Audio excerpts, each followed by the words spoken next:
Hello and welcome to another episode of Complete Rider Motorcycle Review. And today we're going to mix it up a bit and run the first of what I hope to be a regular series called Museum Pieces. Museum Pieces will be a series where we'll be checking out motorcycle museums and collections that not everybody, unfortunately, will get a chance to visit firsthand. And I have to say we're starting off with a bang by visiting the Queensland Gallery of Modern Art, or GOMA, and their exhibition called Motorcycle, Design, Art, Desire. So relax and enjoy part one of a 4-part series from Brisbane, Australia.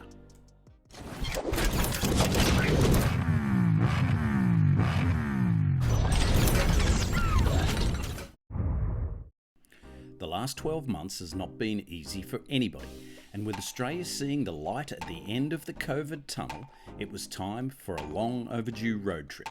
So I filled up the tank and hightailed it from Melbourne in Victoria up to Brisbane in Queensland, a total of 1,666 kilometres or just over 1,000 miles each way.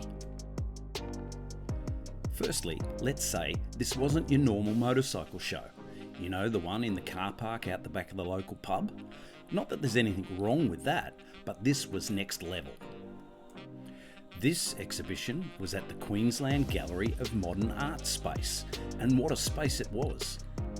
So well executed and laid out, featuring digital interactive QR codes at each bike to enhance your experience.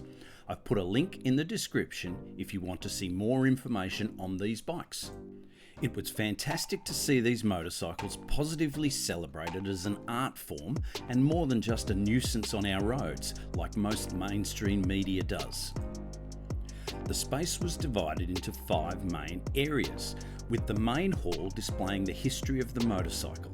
There was a dirt bike wing that had a Build-A-Bike interactive area, a space for modified bikes and one-offs, flowing into a modern classic area, and finishing off with the future in the form of various electric 1- and 2-wheeled vehicles. The focus of the exhibition was on the motorcycle being more than just a cheap form of transport, but more of an expression of art and design, and that's what this channel is all about. So let's have a look at some of the standouts of this extraordinary exhibition. The 1929 Majestic by Georges Roy. This magnificent motorcycle was probably the highlight of the show for me. It hails from where else but France and is renowned for being one of the greatest of all French motorcycle designs. Its designer, Georges Roy, was inspired by the Art Deco movement of the time. Remember, it was designed between the Great War and World War II, and at a time when the streets of France were awash with magnificent cars like Bugattis, Talbots and Peugeots of the time. It's important to note that at the time, motorcycles didn't have fairings like they do today. We just take it for granted, but not in the 1920s.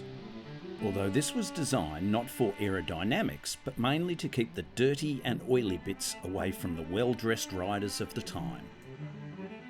This bike ran a 500cc single-cylinder engine that made about 11 horsepower. It really didn't have much in the way of suspension, bar the basic front sliding pillar type suspension.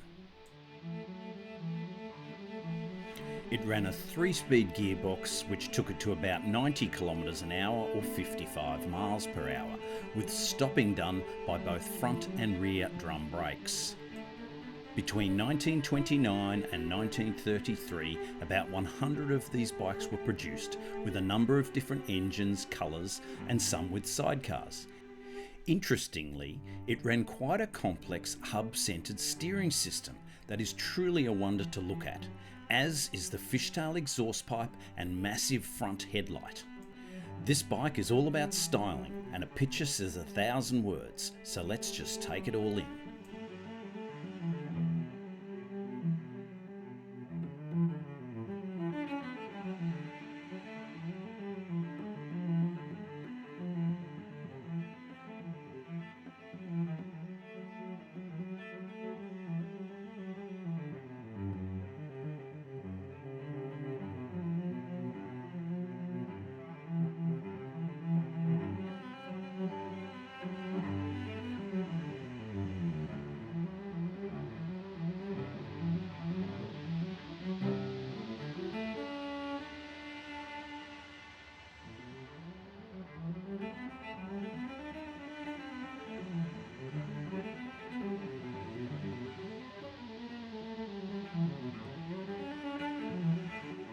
Don't forget to subscribe to the channel just down there on the right to make sure you see the next episode of Museum Pieces. And in complete contrast, we have the Fuller 2029, a one-off commission piece paying homage to the 1929 Majestic in style, but with a modern spin. It features an electric motor, many one-off titanium parts specially made on the latest 3D printers. Its see-through polycarbonate wheels are functional and designed to reach speeds of 145 kilometers an hour or 90 miles per hour, and all the while still respecting the original's hub centre steering setup. A standout for me is the beautifully sculptured aluminium or aluminum panels with that beautiful brushed alloy look.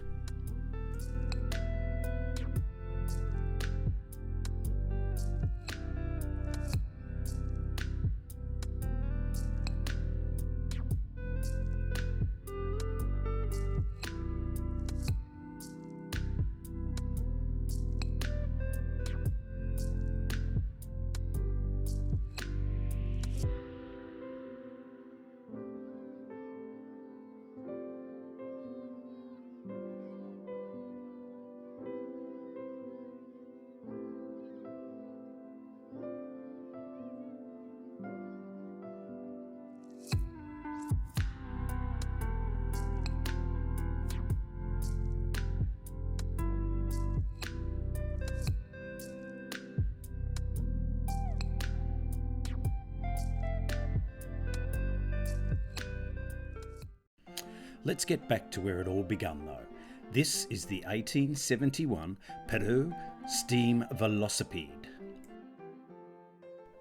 Noted as being the first ever motorcycle, and it was the first piece that greeted you as you walked through the exhibition's doors.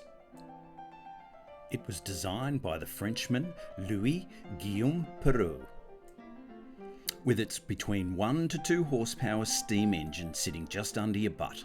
A worry with the pressurising tank building techniques of the time. You'd be hoping it didn't blow up. Probably more worrying though was the fact that it featured wooden rims with steel tyres. I could only imagine how terrifying it was on the wet cobblestone roads of Paris in its day, but it was probably still better than walking or pedalling.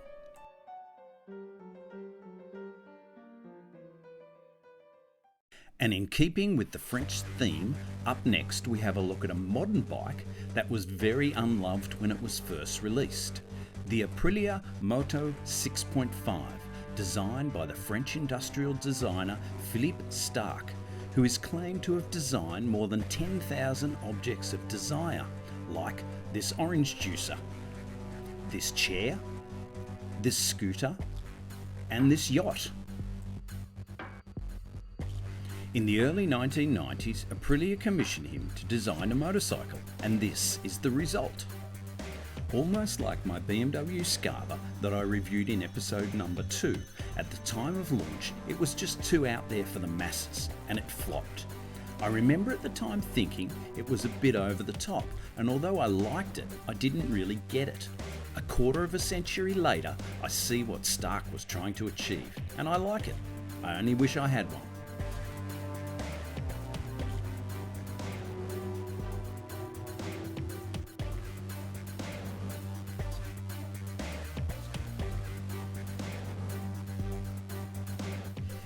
I'll leave you with some random bikes that were in the exhibition and some one-off designed helmets that adorn the foyer of the gallery.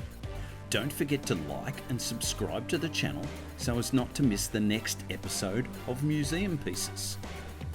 What should we look at in the next episode? The Britten, the Munro Scout, the MV Augusta 750S or the BMW R32, Harleys, Indians. This exhibition had them all, so I'll leave you with some more shots of this incredible celebration of the motorcycle. Thanks for watching and stay safe.